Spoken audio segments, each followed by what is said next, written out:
엘빈 토플러가 제3의 물결에서요, 제1의 물결은 키우는 것이다. growing이라고 했죠. 제2의 물결은 만드는 것이다. making. 그리고 제3의 물결은 서비스하는 것, 그리고 아는 것, 또 경험하는 것, 그리고 생각하는 것이다. experiencing, thinking, 그리고 knowing, servicing, 이렇게 네 가지를 얘기했습니다. 저는 그 책을 보면서 영성의 세계,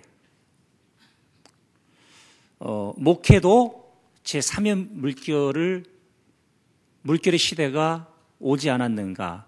그렇다면 어떻게 변하고 있는가? 제1의 물결은 제 나름대로요, 무슨 학자가 얘기한 게 아니고 제가 정리한 겁니다. 제1의 물결은 복받는 믿음이었다. 믿음의 시대였다. 예. 60년에서 70년, 이 10년 한간에요, 한국교회가 424%가 성장을 했습니다.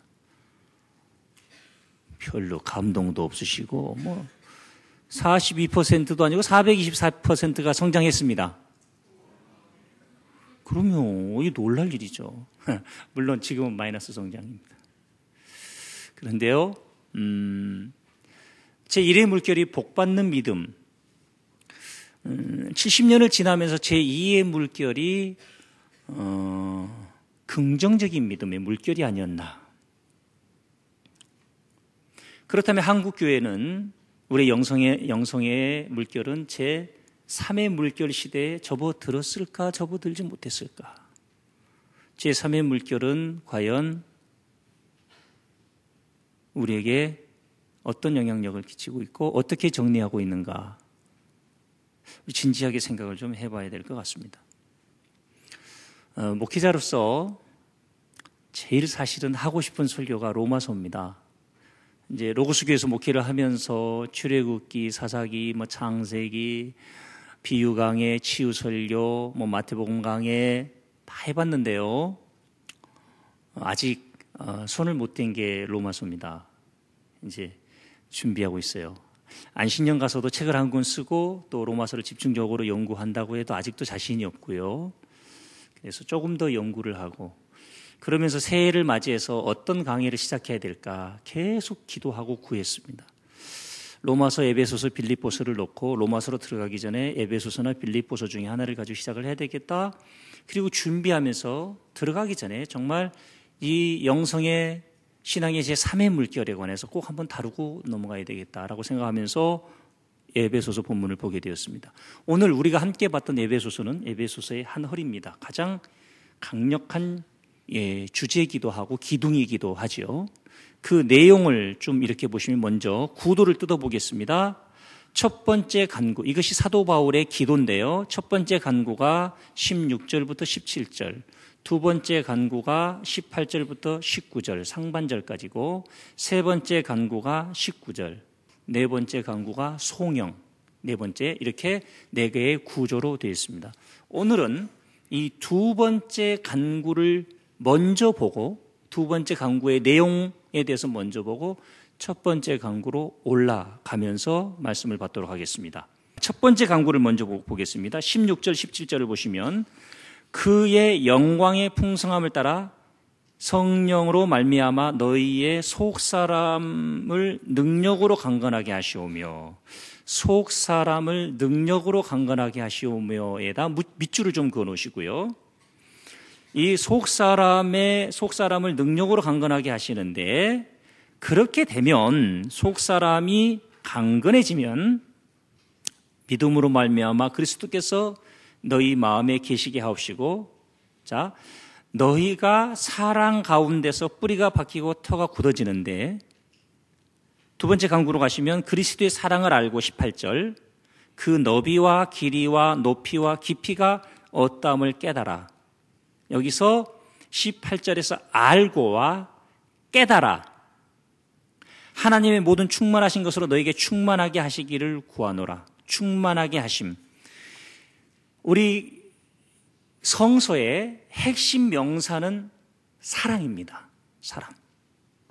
그리고 이 사랑에 관련된 동사형, 사랑을 동사형으로 세 단어로 설명하자면 안다, 깨닫는다, 행한다입니다.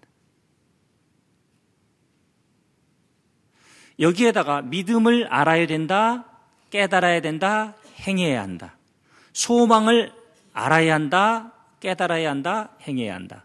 사랑을 알아야 한다, 깨달아야 한다, 행해야 된다.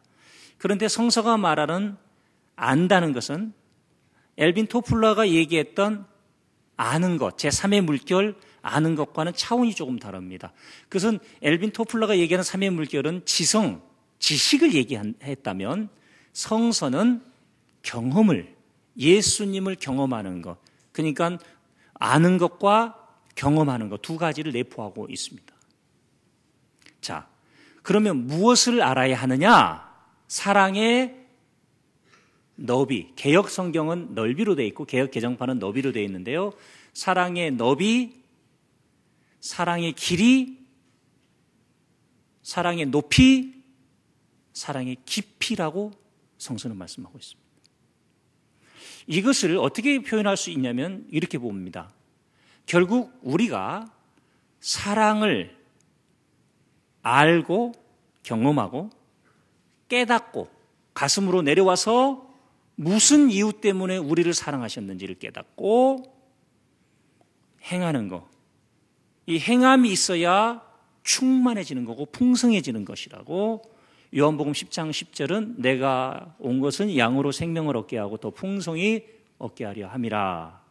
충만함, 풍성함 같은 개념입니다.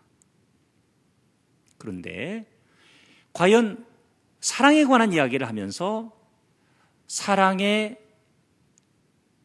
너비, 길이, 높이, 깊이를 이야기하고 있습니다. 우리가 잠시 욥기서 11장 5절로 9절까지 가보면 하나님의 사랑을 이 네 가지 차원에서 설명하고 있습니다. 하나님은 말씀을 내시며 너를 향하여 입을 여시고 지혜의 오묘함으로 너에게 보이시기를 원하노니 이는 그 지식이 광대함이라. 그분의 사랑을 아는 지식의 광대함, 그분의 지식. 이어서요, 하나님께서 너로 하여금 너의 죄를 잊게 하여 주셨음을 알라. 내가 하나님의 오묘함을 어찌 능히 측량하며 전능자를 어찌 능히 완전히 알겠느냐. 하늘보다 높으시니 내가 무엇을 하겠으며 수월보다 깊으시니 내가 어찌 알겠느냐. 그의 크심은 땅보다 길고 바다보다 넓으니라. 이 차원을 네 가지 전방위적 360도죠. 전방위적 사랑의 수준 차원을 우리에게 이야기하고 있습니다. 그렇다면 해석을 좀 해야 됩니다. 사랑의 너비는 무엇을 말할까? 저는 그렇게 해석합니다. 사랑의 크기. 사랑의 길이는 무엇을 얘기할까? 사랑의 길이. 뭐라고 생각하세요? 우리 이 정도는 다 이해할 수 있습니다. 사랑의 길다. 이것은 사랑의 성실함입니다. 길이가 짧다는 얘기는 하다가 말았다는 얘기죠. 사랑의 높이는 무엇을 의미할까요? 사랑의 높이. 어제 가정예배를 드리면서 저희 아이들에게 물어봤더니 하나님, 하늘, 고상함에 맞는 말이죠. 고상함이란 표현보다는 성서 전체를 통해서 볼 때 그 사랑의 높이는 사랑의 순수함, 조건 없는 하나님의 그 높으신 뜻, 사랑의 동기의 고결함을 말하고 있는 것이다 라고 해석을 했습니다. 다른 학자들은 다르게 주장할 수도 있어요. 그렇다면 사랑의 깊이는 무엇을 이야기할까? 사랑의 깊이. 그것은 견고함. 얼마나 깊이 뿌리를 내렸느냐에 따라서 태풍이 와보면, 시험이 와보면 그 깊이를 알 수 있는 거죠. 그런데 이것이 어디에서 오냐? 속 사람의 강건함이라고 얘기했습니다. 속 사람이 뭐냐? 속 사람이 강건하다는 것이 어떤 의미냐? 이것은 어떤 세파에도, 유혹에도, 선택과 결정의 순간에도 반드시 말씀이 생각나고 말씀이 깨달아지고 말씀으로 행동하는 것을 속 사람의 강건함이라고 저는 이해했습니다. 속 사람의 반대 개념은 겉사람이죠. 자, 고린도 후서 4장 16절을 보시면요.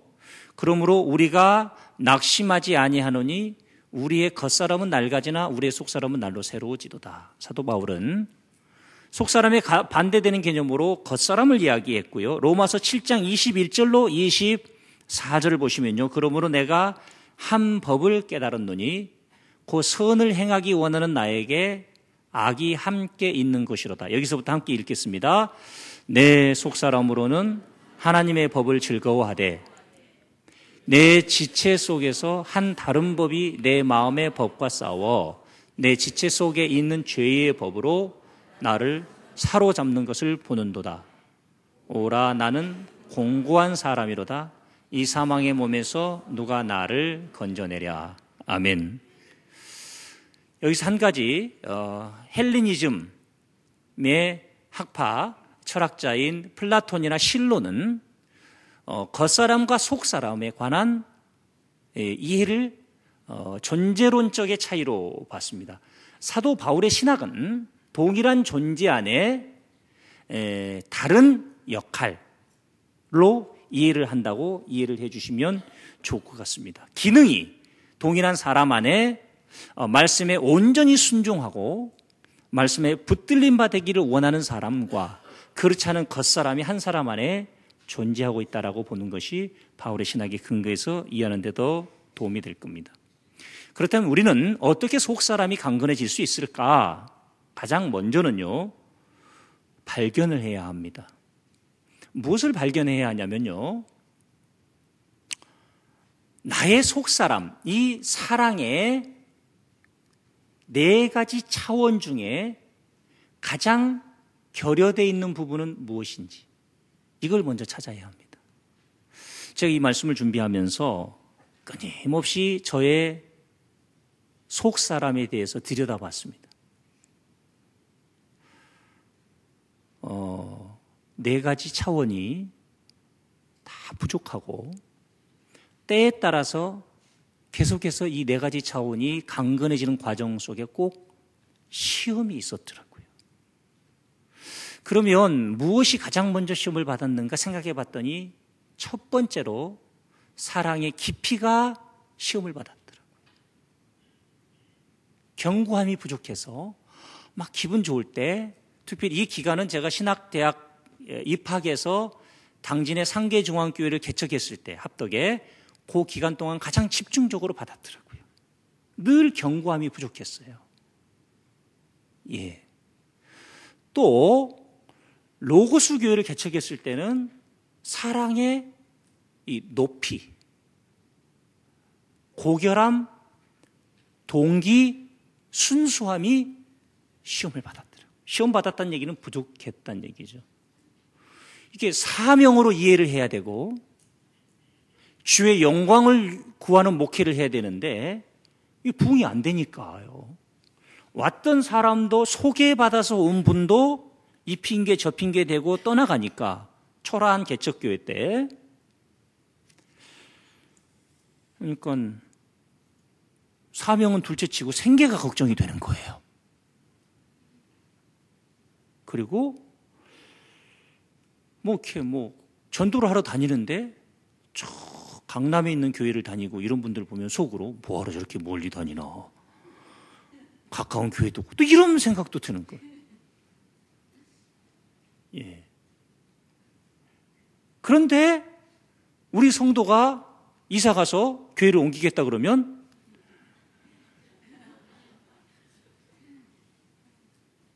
멀다 고 서울대 안 가냐. 또 이런 마음이 드는 게 사람이에요. 끊임없이 사랑의 깊이, 그 견고함, 사랑의 고결함, 순수함이 시험받더라. 사랑의 길이. 요즘은 무슨 시험을 받느냐? 사랑의 넓이에 관한 시험을 받습니다. 아시죠?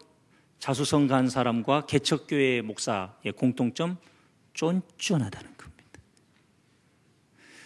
작년에도 우리 교회에서 파송한 지 몇 년 안 된 선교사님, 러시아에서 한 20년 가까이 사역한 선교사님의 아내 선교사님께서 수술하시게 됐잖아요.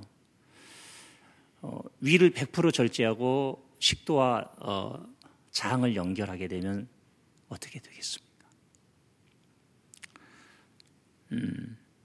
우리 교회가 월 선교비 매월 지불하는 거, 보내드리는 거 그 정도 가지고 찾아뵈면 기본적인 인사가 됩니다. 근데 기도할 때 계속해서 하나님께서 그런 마음이 항상 그러진 않거든요. 무슨 말인지 이해가 되시죠? 모든 경우에 그런 마음을 다 주시는 건 아니란 말이에요. 근데 내가 너의 사랑의 크기를 보고 싶다. 이 선교사님 가정에 대한 하나님의 특별한 생각, 특별한 위로가 꼭 필요하다는 마음을 주신 거예요. 그래서 우리 성도님들이 힘을 모으고 또 목장 헌금 드린 것 중에 일부를 모아서 우리가 그분께 1,000만 원을 갖다 드렸어요. 선교사님 아내가 40분을 우셨다고 하잖아요. 그걸로 끝나지 않습니다. 이번 주 중에는 또 시험을 받아요. 인천중앙지방 목회자 세미나가 있어서 거기에 이제 시간 관리, 에너지 관리 이 부분에 관한 강의를 하려고 막 내려가려고 하는데 전화가 하나 떴는데 모르는 전화번호에 입력이 안 돼 있는 거예요. 받았더니 저 누굽니다 그러시는데 순간 누구지? 그러다가 한 2초 이내에 알았어요. 그러면서 도움을 요청하는 그 전화는 24년 만에 처음 걸려온 전화예요. 24년 만에. 근데 전화가 혼선이 됐든지 좀 안 좋아서 끊고 한 2분 정도 얘기하다가 끊고 다시 전화를 하는데 그 사이에 제가 아주 마음이 괘씸하다는 생각이 들어요. 전화가 다시 왔어요. 그래서 너 도대체 사람을 뭘로 보냐? 당신 인생 그따위 식으로 살 거냐? 24년 동안 내가 교회 개척할 때 축전을 네가 하나 보내봤냐? 우리 어머니 아버지 돌아가셨을 때 내가 조의금을 한 푼 보내봤냐? 전화가 한 통 있었냐? 너 그따위 식으로 살면 안 돼! 그렇게 얘기를 하려다가 막 입에서는 저도 사람이 그 입에서는 그 말이 계속 맴도는데 성령께서 똑똑한 것과 지혜로운 건 다르단다. 제가 한때 가르쳤던 제자거든요. 딱 고등부 때까지 가르쳤던 제자예요. 똑똑한 것과 지혜로운 건 다르단다. 그래, 알겠습니다, 주님. 일단 메일로 무엇이 필요하고 어떤 도움이 필요한지 나한테 메일로 좀 보내라. 여기서 하나님이 기뻐하시는 것인지 아닌지 저 역시도요, 잘해주는 게 아니라는 생각이 들 때가 있다니까요. 최근에 어떤 선배님을 만나서 우리 교회에서 오랫동안 사역을 하시고 개척을 나가신 안효성 목사님, 이런저런 얘기를 하다가 그거 좀 도와주세요. 좀 선교비 좀 도와주세요. 그랬더니 우리 교회에서 얼마를 후원해 주냐고 묻더라고요. 그래서 우리가 지금 월 100만 원씩 선교비 지원하고 있습니다. 그랬더니 몇 년째냐고. 그랬더니 지금 3년째, 난 숫자에 좀 약하니까 3년째 접어든 것 같은데, 그랬더니 그 선배님이 딱 하시는 말씀이, 그냥 대충 하시는 말씀이, 안 목사가 안 목사 버릴 수 있어. 그러죠. 그 양반도 안 목사고 저도 안 목사니까. 무슨 말씀이세요? 그랬더니 개척자에게 가장 필요한 건 배고픔이야. 간절함이 사라지면 안 돼. 이러시는 거예요.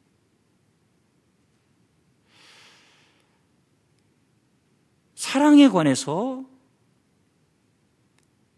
진지하게 다시 한번 최근 들어서 이 걸려오는 전화, 뭐 한두 통이 아니고 숱하게 들려오는 말들, 이거 앞에서 진정한 것이 무엇이고,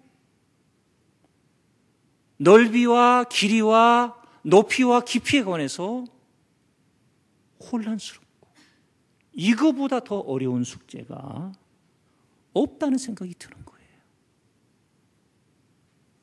예를 들면 이런 거죠. 제가 인간적인 정에 의해서 도와드리는 것이 아직 그분에게는 하나님의 타이밍이 아니라면 그분의 고난을 길어지게 하는, 하나님 앞에 고독하고 홀로 서는 것을 제가 막는 꼴이고, 내가 싫다고 안 도와주는 것이 하나님의 타이밍상 긴급한 도움이 필요한데 그럴 수 있고, 거의 대부분 이것에 대한 기준이 자기 자신이 되어버리고 있더라는 거죠. 얼마나 어렵습니까? 오죽했으면 사도 바울이 오라 나는 공고한 사람이로다. 누가 나를 이 사망의 몸에서 건져내랴. 속사람과 겉사람이. 사랑의 속사람과 겉사람 중에 사랑의 네 가지 차원들이 끊임없이 그 안에서 싸우고 있는 겁니다. 이것이 지금 사도 바울의 고민이었는데, 우리는 사도 바울보다도 더 신학적인 체계가 완성되어 있지 않고, 사도 바울보다도 더 헌신적이지도 못하고, 사도 바울보다도 더 열심히 하나님을 섬기지도 않고 있으면서, 그리고 사도 바울보다 더 죄인들이 이 영적인 탄식이 없다면 죽은 거죠.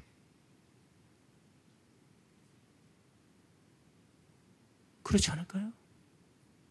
죽은 거죠. 그래서 우리가 속사람이 강건해지려면 가장 1단계로 발견을 해야 합니다.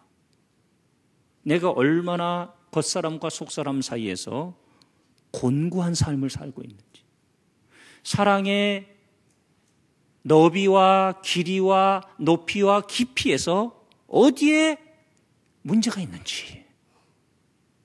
사랑은 전폭적인 사랑도 있지만 엄격한 사랑도 있는 거거든요. 얼마나 어렵습니까? 두 번째로는 분석을 해야 합니다. 내가 길이에 문제가 있다거나 너비에 문제가 있다거나 그러면 과거에 어떤 부분에 상처가 있었는지, 또 아들러 심리학에 근거하면 내가 막내라고 한다면, 막내들은요 사랑의 넓이에 문제가 있을 수 있습니다. 큰아들이라면요 사랑의 견고함에 문제가 있을 수 있어요. 제 얘기가 아니라 아들러 심리학에 근거하다면. 왠 줄 아세요?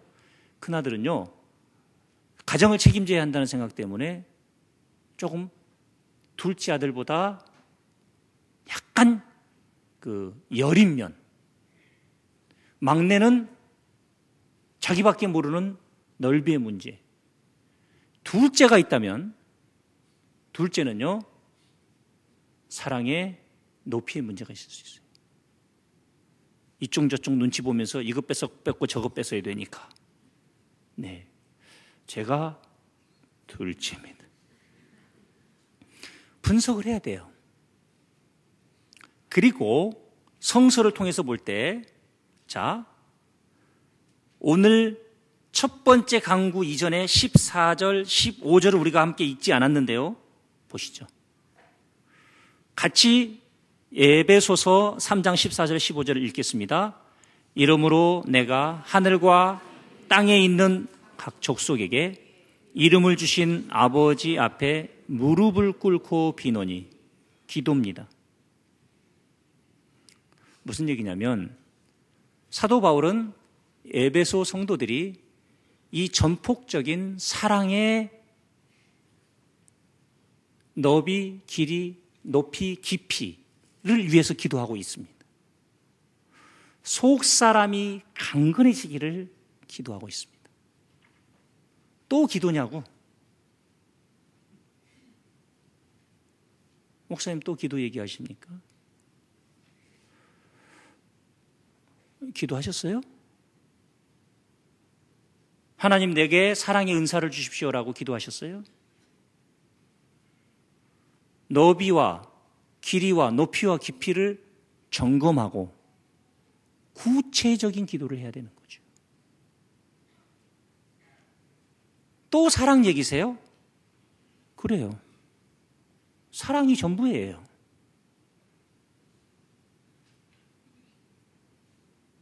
그런데 사랑에 관한 설교를 들었는데 사랑의 변화가 없다면 계속 똑같은 설교 해야죠.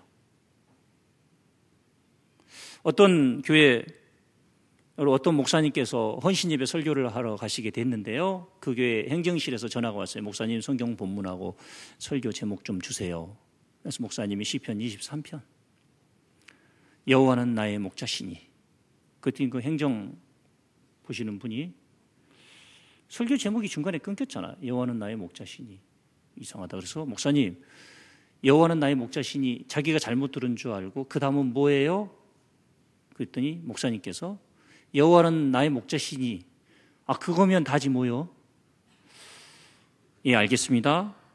그렇게 하고 교회 헌신예배 설교를 하러 가셨답니다. 주보를 딱 봤더니 성경 본문 시편 23편 설교 제목 여호와는 나의 목자시니 그거면 다지 뭐요? 그거까지 써놓은 거예요. 그거면 다지 뭐요? 그래서 목사님이 이렇게 설교 제목을 써놓으면 어떡하냐고 하려고 가만히 생각해 보니까 여호와는 나의 목자시니 그거면 다지 뭐요?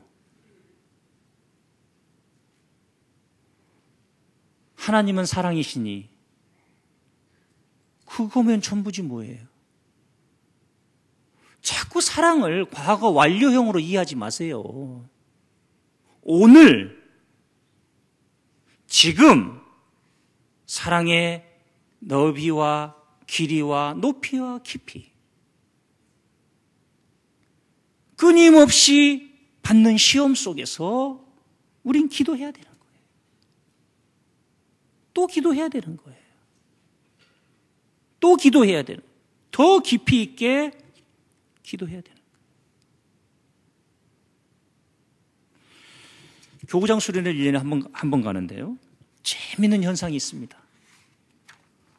어떤 분들은 교구장님이 자기 부모님 돌아가신 장례식 오시고 자기를 위해서 기도해 주신다고 봉투에다가 가서 맛있는 거 사드시라고 봉투를 넣어주는 분도 있어요.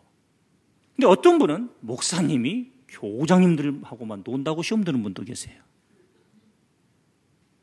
그러면 같이 저 함흥이고 북한이고 제주도고 창원이고 부산이고 장례식 같이 뛰실 분들 모집합니다. 할렐루야. 똑같은 광고가 나가는데 어떤 사람은 시험이 들고 어떤 사람은 축복의 기회가 돼요. 우리가 어떤 요청을 받는다거나 무슨 일을 할 때 적어도 앞으로는 또 한 번 우리 교회에서 목사님들이 개척을 나간다거나 도움을 필요할 때는 분명하게 사랑의 길이, 사랑의 높이, 이런 부분들에 대해서 나름대로 정확하게 얘기를 해줘야 훨씬 더 긴장을 하고 목회를 할 수 있겠구나. 하는 생각을 제가 또 하는 거예요. 자, 설교 제목을 3번 바꿨습니다. 제3의 물결, 복받는 믿음, 제1의 물결, 제2의 물결, 긍정적인 믿음. 그래서 어떻게 된 겁니까? 그래서요.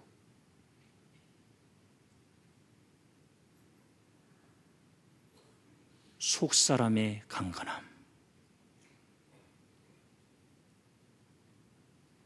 첫째로 성령의 능력으로 가능하다. 본문 보시죠. 16절.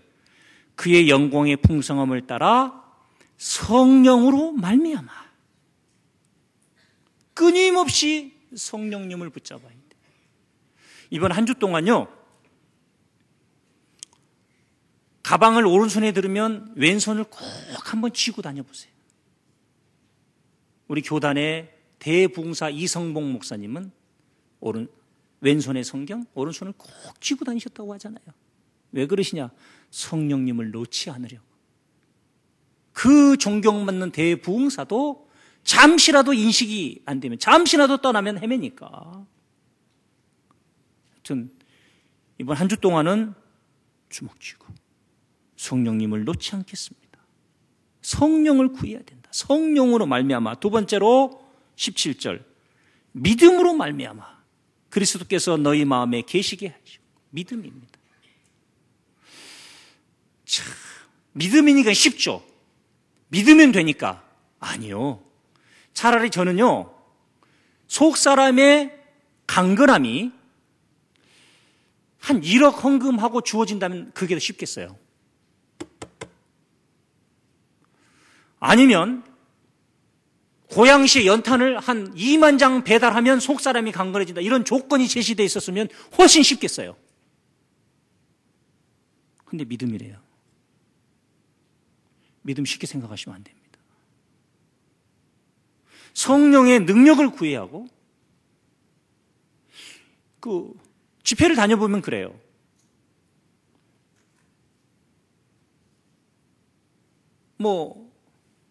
호주 코스타, 토론토 코스타 이런 데 가보면 강사님들도 참 훌륭하세요. 한 사람 빼고.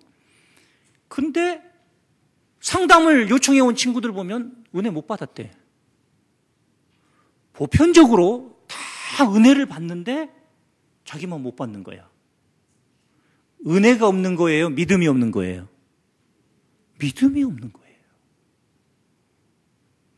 다 소낙비가 와서 소나기를 맞았는데 혼자만 비 안 맞았대. 비가 없는 거예요? 인식을 못한 거예요.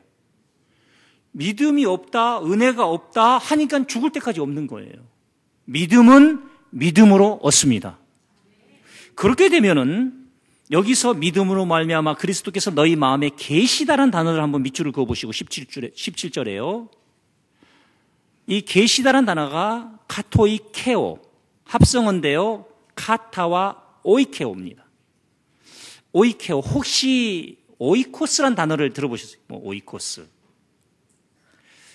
이게 어떤 의미냐면 계신다는 것이 잠시 들렸다, 계셨다는 것이 아니라 그 집 안에 거한다.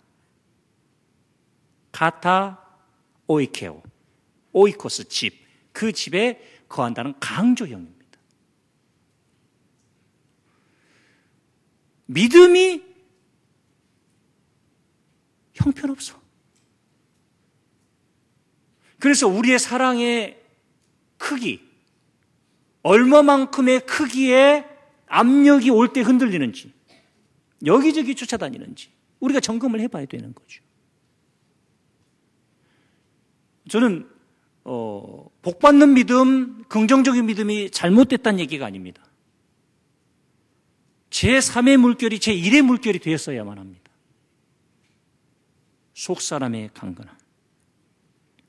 마음의 변화라고 설교 제목을 잡았다가, 마음의 혁신으로 잡았다가, 마음의 혁명으로 바꿨습니다.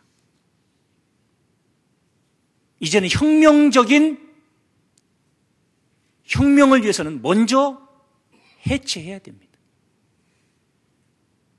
우리의 마음, 우리의 믿음 완전히 해체하지 않고는 새롭게 건축할 수가 없어요.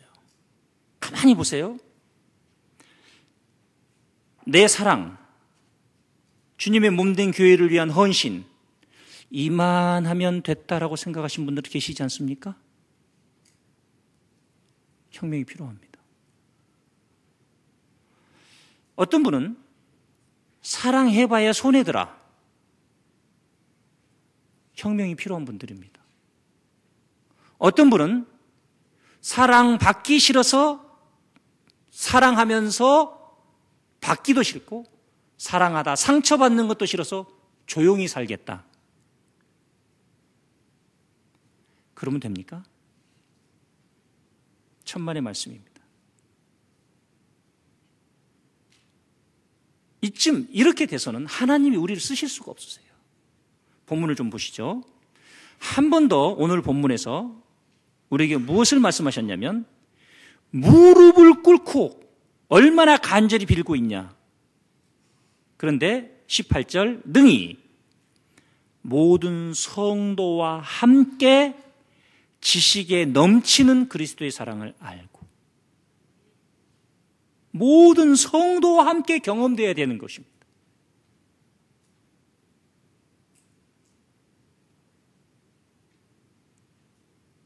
성도와 함께 지식에 넘치는 그리스도의 사랑을 알아야 돼요.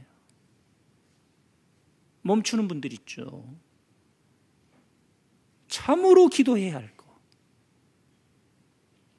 우리의 삶 속에 복을 구하지 마시고 속 사람의 강건함을 구하시길 축복합니다. 그런데 성도와 함께 모든 성도와 함께 지식에 넘치는 그리스도의 사랑을 알라. 성도는 그리스도의 사랑을 검증받는 사랑의 길이, 너비, 높이, 깊이를 검증받는 시험지입니다. 시금석입니다. 포기하지 마세요. 상처받기 싫어서 조용히 교회 다니겠다? 넘어서셔야 합니다. 할렐루야. 넘어서셔야 돼요. 사랑해도 소용없더라. 얼마나 하셨다고. 난 그런 분들이 사랑의 길이가 제대로 된 걸 본 적이 없어요. 이만하면 됐다? 얼마나 하셨다. 다시 한번 마음의 혁명이 필요하다. 속 사람의 강건함을 위해서 끊임없이 점검하시고 기도하시고 만나시고 이 사랑의 길이, 너비, 높이, 깊이는 십자가입니다. 오직 예수 그리스도의 십자가 앞에 그분의 임재 앞에 또다시 날마다 말할 수 없는 기도로 말할 수 없는 탄식으로 잠언은 뭐라고 얘기했습니까? 생명의 근원이 마음에서 난다. 지킬 만한 것 가운데 더욱 너의 마음을 지키라. 이것이 생명의 근원이다. 마음의 의지력 온전히 말씀 가운데 그 짧은 시간 저의 판단력이 걸려왔던 전화 앞에 여지없이 무너지는 것을 보았습니다. 주님, 마음에 속 사람이 강건하지 못했어요. 정말 하마터면 이놈의 자식 24년 만에 너 그렇게 인생 살면 안 돼 임마 할 뻔했어요. 내 철학이 그러면 12년 만에 왔으면 내가 허락했을까? 질문을 해보세요. 질문을. 6년 만에 전화 왔으면 그거 아니잖아요.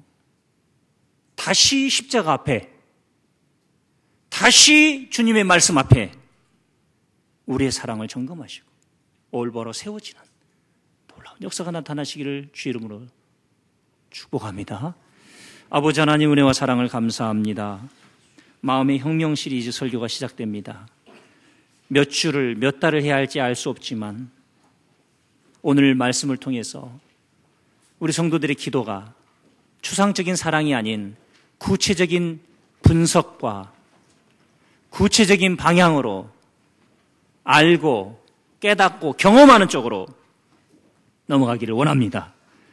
우리의 삶 속에서 이제 복받는 믿음, 긍정적인 믿음에서 속 사람이 강건해지는 우리 내면의 세계의 질서와 하나님의 임재를 한순간도 놓치지 않고 사모하는 하나님의 거룩한 일꾼들로 세워주시되 이제 한 주 살아가면서 사랑에 관한 차원의 시험을 받을 것입니다. 너비, 길이, 높이, 깊이의 시험을 받을 텐데 이만하면 됐다. 아닙니다. 성도와 함께 성도 안에서 그 그릇들과 차원의 수준을 높여가는 거룩한 일꾼으로 세워주시옵소서. 예수님의 이름으로 기도하옵나이다. 아멘. 우리와 함께 하신 우리 주 예수 그리스도의 은혜와 하나님 아버지의 극진하신 사랑하심과 성령님의 교통, 인도, 보호, 치유하심이 속사람의 강건함을 영성의 새로운 물결로 알고 묵상하며 그렇게 살 것을 믿고 세상을 향해 나가는 모든 주의 권속들 위해 영원토록 함께 계시기를 축원하옵나이다. 아멘.